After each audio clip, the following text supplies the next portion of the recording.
Hey everybody, this is NJCuenca from thehyperloops.com, and I'm here with a bit of a vlog based off of the podcast we did yesterday, but I was not part of it. I was feeling a little under the weather, but I listened to it and I wanted to sort of give my takes on the topics we discussed.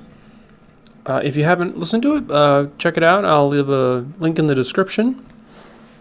And here we go. So one of the first things we discussed was the merits of a best of one versus a best of three. And I feel that in Destiny the games are too long comparatively to like Magic, which is where the big correlation comes from, and a comparison of best of three. This is basically discussing this because of Worlds and the kind of format, and the format is going to be a 6-2 cut to top cut. And last time they did Worlds was a graduated cut, and it was fine. The record was definitely easier to make day 2, but then you had to play 3 rounds, and as it was mentioned, the tiebreakers did get worse. So I think that, simply put, I like best of one because the games can be so long. Best 2 out of 3, I'm totally cool with a best 2 out of 3. That's fine. Eliminate some variance. But for normal Swiss, I think that best of one is quite fine. The other thing that was discussed was the Junk Pile Invitational, which will be me, Phoenix, and No Brainer, and the last person was Running Onion, Mended, Minion will be the 4th, and I look forward to it. It should be fun. I don't really have anything else to say.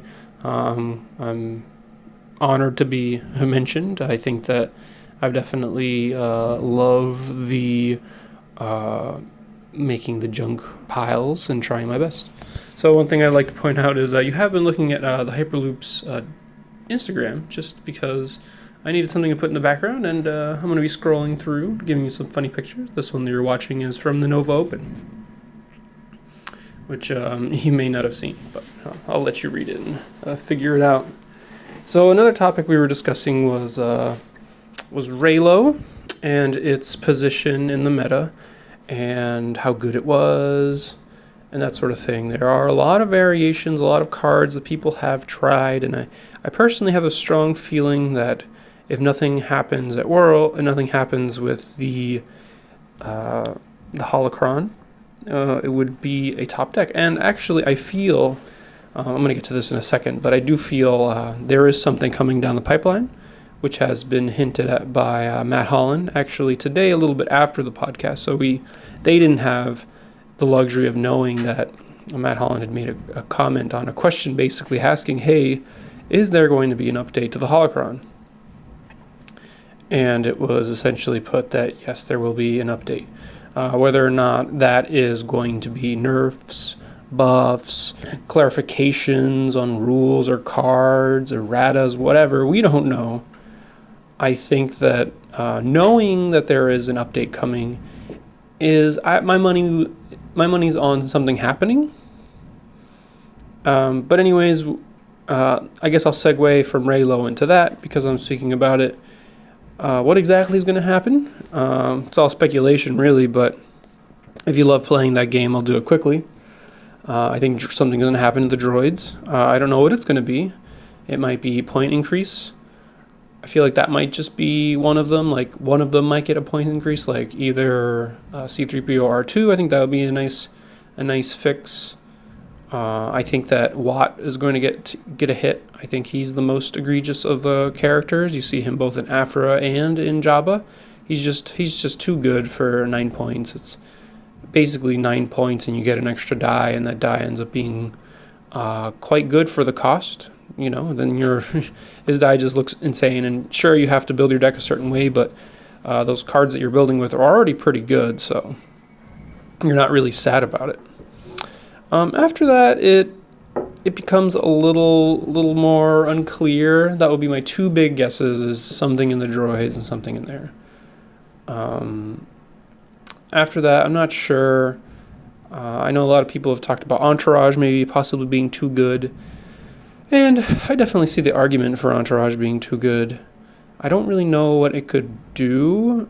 Some people have said maybe what it could do maybe is put the card on top of your deck. Actually, I've never heard that. That's just something that came to mind, but I'm assuming someone out here has thought that. You search and then put the card on top of your deck. That way, next turn, you guarantee that you're going to draw it. I think that would actually be quite fine. It would definitely make the card worse. I don't actually know if it's playable if you do that. What else? That's just sort of like an elegant fix. There are obviously like more wackier fixes, like making it cost one more, or changing the special to be indirect, or just stuff like that would make the card worse, but it would be a little bit more awkward. I mean, all of the fixes that I can think of are somewhat awkward. I think it's whatever is going to happen to it is going to be in the search. So it's going to be something like maybe it can only search for itself, which would still be pretty good, although the second one wouldn't get another one, or it could search for a non-entourage card. So you could either get a fickle or you could get a hired muscle. The other card. I'm blanking on the name, but you know which card I'm talking about. One of the other scoundrel cards. I think there's an argument to be made for Afra being a card that gets a nerf or a point increase. Just a 12, I think it might still be playable at 12. Certainly be worse. The lineups get a lot more awkward with that, but still playable. I obviously would hate that personally, but I would understand that decision. And after that, I don't really know. I know Fist is really good. Some people said Jabba, but Jabba's only really good because of like the supports and what. Like if you just had a Jabba deck, like he's good, right? But you whiff with him sometimes, and you have to build your deck with a bunch of yellow to be good. And I'm fine with Jabba personally. But yeah, I mean those would be my sort of off the top of my head the cards that I would touch at sort of first glance. So circling back to the Raylo bit is that I just don't feel you can really touch anything in Raylo because A, it hasn't really done that much, and B, it's like they just printed that, and they generally don't like to do that. I mean, they might do it with droids just because droids are the pairing of R2 and C-3PO is so prevalent that it would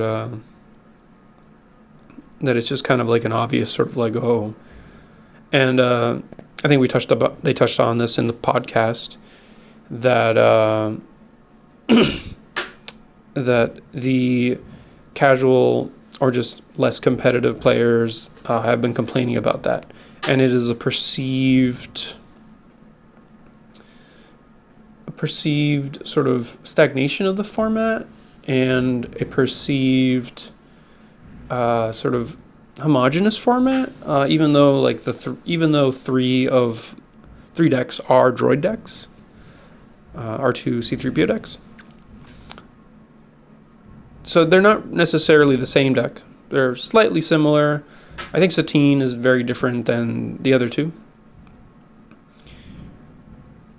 So I think that the casual crowd, the less competitive crowd, they're a louder voice.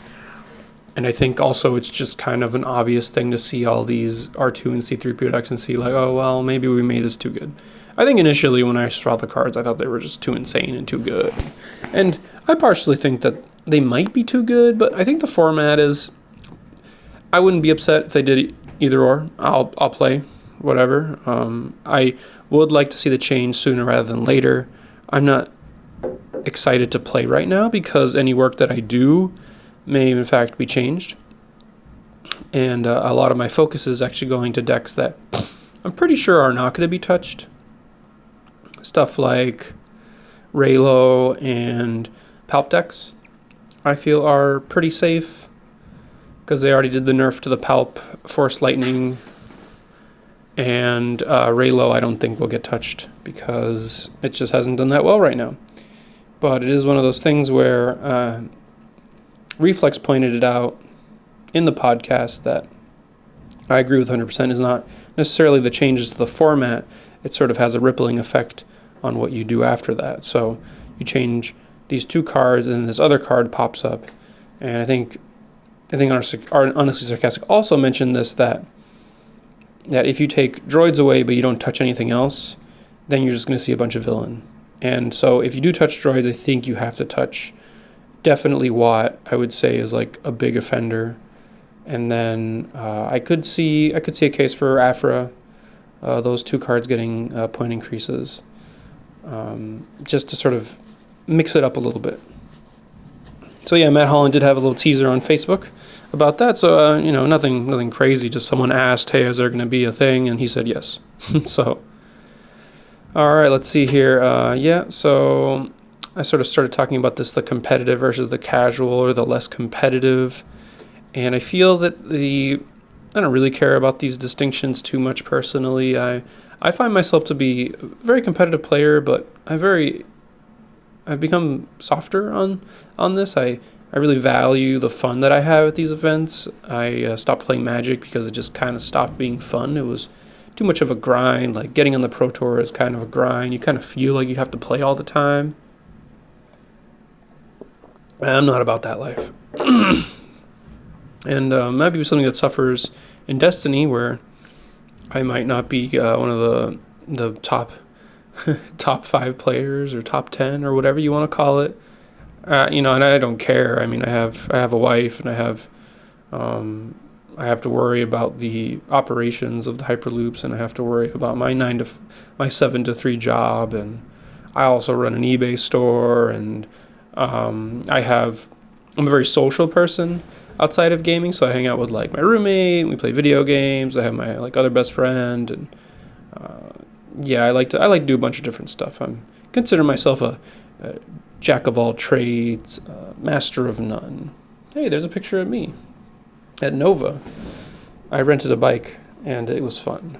The hotel had it, and I was like, how could I say no? Free value. Anyways, sorry, that was a little segue from that. So because this topic of competitive versus casual, and this picture actually demonstrates the fun that I have at these events. I just want to have fun at them, and I do want to do well. And unfortunately, the fun that I have is sort of linked on how well I do. I personally feel like I have to hit like a certain threshold of how I perform, and then I'm happy. And these thresholds that I put for myself, I find to be reasonable. And I've realized, and people have said that it's good to set goals, but nothing too ridiculous. So, when I go to an event, I'm like, I want a top 16. For Worlds, I want a day 2.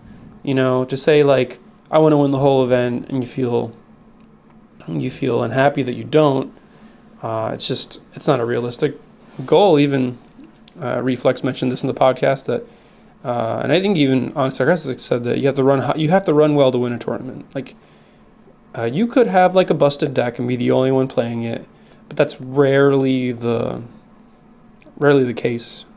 Those are the exceptions, not the rules. You just have to get kind of lucky with your pairings, and you do have to play well. Very rarely do you just like play awful and win anyways. Sometimes your decks are just that good that you do that, but rarely. So yeah, that's my whole take on competitive versus casual versus less competitive. You're gonna have 500 people at Worlds, and that's exciting. That's a huge amount of people under one roof. We look at our Discord and our patron supporters, which you can check out at thehyperloops.com patreon.com/thehyperloops. We have I believe we have around 250-ish, 250 to 300 right now. And most of those are on our Discord, so that means that there's not everyone in our Discord's going to Worlds.